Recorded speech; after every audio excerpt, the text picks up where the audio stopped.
In this tutorial, what we're going to try and do is have a look at building on the skills of CSS that we started last time around.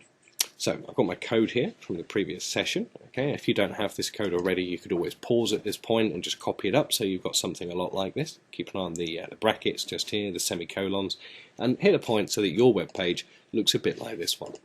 Here's what we're going to try and do today. I'd like to imagine that this here is a Firefox web browser window. And what I'm going to try and work towards is a situation where I can have a nice thin column, a little top box across the top of my web page, and then what I want is a little thin menu bar that I've got like this, and then what I want is a nice big thick content window, a little bit like this one just here, that I can put pictures of kittens in and things like that, and lots of different links down the side. That's what I want to work towards. So, how do we get to that point? We've done this bit already. If I start making another CSS rule right now to draw the menu bar, I could probably right now create, and you probably could too, you could probably create a box that looks a little bit like this and give that a splash of colour. The problem that would happen at the moment if you just use the commands you've got is if I then said, right, okay, I've got this and I've got this, what I'd like next is another div to draw this shape here. I'm just going to draw it on. I'm going to draw this shape here. What you'd actually get on the page, what you'd actually see is something a bit more like this. The web page would just keep drawing down the way. So what we do in CSS is we use this idea called float, which allows us to take elements of a web page and push them to the furthest right or the furthest left edge of the screen. So what do we mean by that? Well, let's try it right now. Let's create these two and let's see what the effect of floating is. So let's have a look. I would guess I'll make this about, let's call it 200 pixels wide, and maybe have this one here be 600 pixels wide, because this one overall's 800, so that'll be the same width. Does that make sense? So we go 200, 600. Let's do it.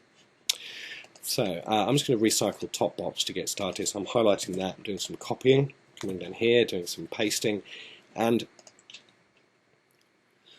what I'm going to do is rename this. So it's not called top box. I'm going to call it left box instead. And the height this time is going to be quite tall, so I'll probably make it 400 pixels tall. And I think for the left box we said 200 pixels wide, and I'll give it a little splash of colour. I don't really know what colour that's going to be. I'm just putting something in so it's different. And I'm going to use that idea of floating and ask the computer to make that box always, always, always float to the left. Like this. Float, left. Simple. Let's then recycle that idea. Oops. I'm going to copy that, paste it, and call it right box. Now that one still be 400 tall, but it's going to be 600 wide this time. And I'll give that a slightly different background colour, like that. And that one I'm going to make float off to the right. Lovely. At the moment, if I save this and I view it in here, nothing changes. Why is that? Can you remember? Well, it's because I need to actually say that I'd like to draw these. I need to give the instruction to draw them. So I need to write a couple of divs down here in my body section. So let's do that.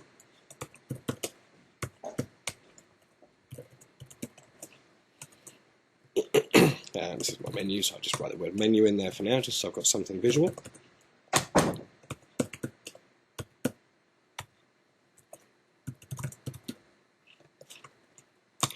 This can be my sort of content. I'll just write content in there for now as well, like that. Okay, so let's see how that looks. Okay, so I've said that I want this to float over to the left, I want this to float over to the right, this is a box, this is a box, and let's take a look at that. So I've just saved, Control S, now refreshing the page. So what have we got? Well, the computer did the best it could for me. I wanted, let's remind ourselves, I wanted this to sort of stick here, like this. I wanted that. But what I got instead is this indeed is floating off to the left. That is stuck as far to the left-hand side of the screen as possible.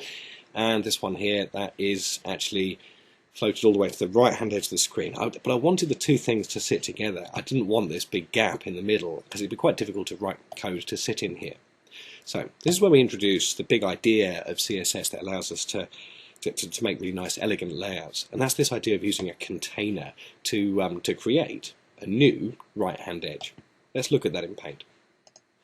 So at the moment, I've got a situation where the computer's doing what I asked for. Let's just park this up over here for a second. What if we had the option, though, to do something else? Let's also grab this guy here and just slide him off the page for a moment.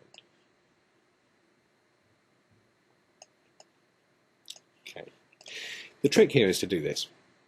You create an object called a container, and a container is an invisible box. Okay, you know it's there, I know it's there, the web browser knows it's there, but the user never sees it. Okay, didn't mean to do that one. And then what we do is we put divs inside divs. It's just the same as when you write some basic text and you want something to be bold and italic and underlined at the same time. It's the same idea as that, but just using divs. So it's just a few more lines of code there. So what I do is I've got my div, which is a container, this invisible box, and inside that container I want this left box, and I want that to float to the left. So that'll do that, and that'll sit there like that. And then what I want to do is I want to take my right box,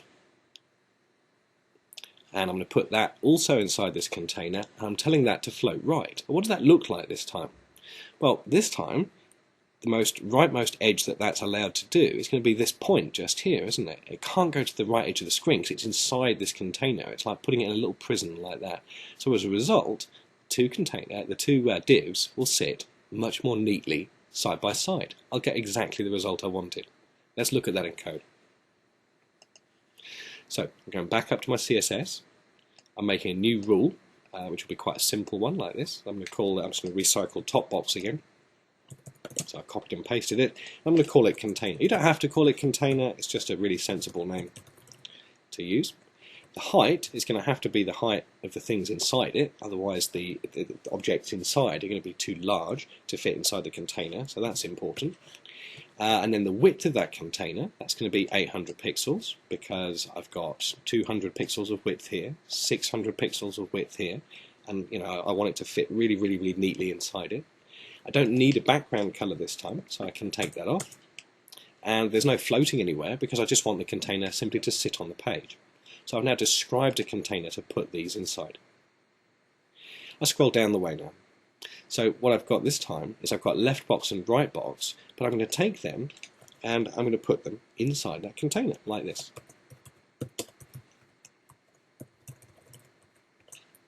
Okay. And I'm using the tab key just to represent this idea of what's inside what.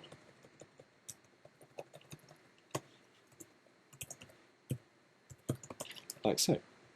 So you can see the container starts here. The container stops here, so only these things are inside the container, and the container contains left box and right box. So let's save the page, let's go back, and let's refresh. Ping. And as a result of doing that, what I've now got is I've got a very, very neat, orderly layout instead that I wanted in the first place, which looks really, really nice. So what else can I do to this? Well, I suppose what I could also do is I could start to introduce some ideas of things like padding. When you come to add padding, it's much better to get the layout like this correct first and then go back afterwards and look at margins and padding, and you'll see why right now. I'm going to very, very quickly show you this. So let's just focus purely on this menu item here.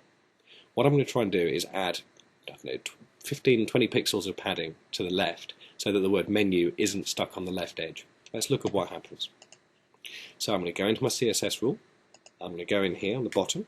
I'm going to say that I want some padding on the left of 20 pixels. And I'm going to save that. I'm going to refresh the page. My page is now broken. You might remember in the last tutorial that what we saw is that when we added padding and we added margins, the overall size of the div suddenly increases. And that's what's happened here.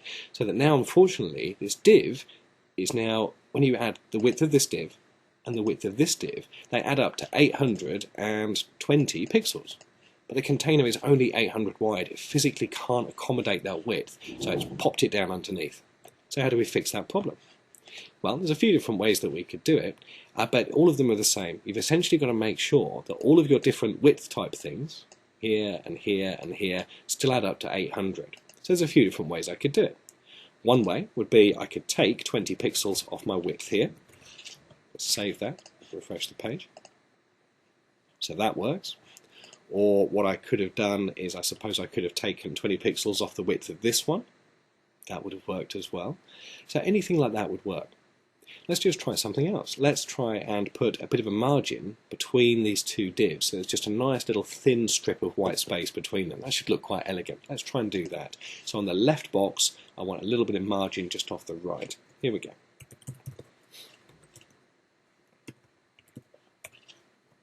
what we'll see again is it breaks the page one more time. But again, we're 20 pixels too wide. So I'm just going to take another 20 pixels off here. And again now, that's balanced the books again, and everything fits inside the container neatly. And I've got this nice little bit of empty white space in here. That looks really, really elegant. I could probably have put some bottom margin on this as well to put a bit of a gap along here, and it starts to look really, really quite nice.